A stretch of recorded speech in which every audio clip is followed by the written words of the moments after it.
Hi friends, నెట్ఫ్లిక్స్లో release అయిన ప్యార్ ప్రేమ కళ్యాణం సినిమా ఎలా ఉందో ఇప్పుడు చూద్దాం. తెలుగు, హిందీ, మలయాళం, కన్నడంలో కూడా రిలీజ్ అయింది ఈ సినిమా.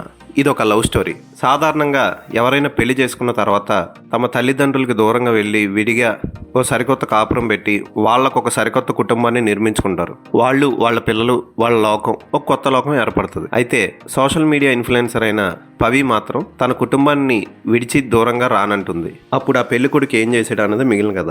ఈ సబ్జెక్ట్ చాలా ఫ్రెష్గా ఉంది అని నేను చెప్పను, ఎందుకంటే ఇలాంటివి మనం చాలా సినిమాల్లో చూసాం. ఇల్లరికి పల్లుడు, బొమ్మరిల్లు ఇలాంటి సినిమాలు మనం చూసాం. సో ఈ సినిమా కొత్తగా కొత్త నటులతో కొంచెం కామెడీ, సెంటిమెంట్ సీన్లు అన్ని మిక్స్ చేసి తీశారు. పర్వాలేదు అనిపిస్తుంది, చూడడానికి బాగుంది సినిమా. కలర్ఫుల్ గా ఫోటోగ్రఫీ ఉంటుంది, రిఫ్రెషింగ్ మ్యూజిక్, బ్యాక్గ్రౌండ్ మ్యూజిక్ బాగుంటుంది. పాటలు అంత గొప్పగా అనిపించలేదు. ఎలా నటన బాగుంటుంది.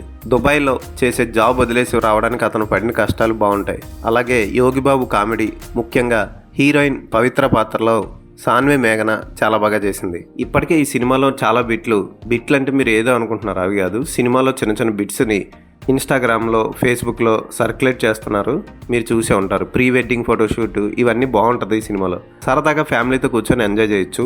అసభ్యకర సన్నివేశాలు ఎక్కడా లేవు. చాలా నీట్గా తీసిన కూల్ సినిమా ఇది. తెలుగు డబ్బింగ్ బాగుంది.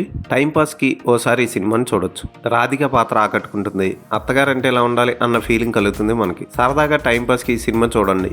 ఈ సినిమాకి నేను ఇచ్చే రేటింగ్ 2.5/5.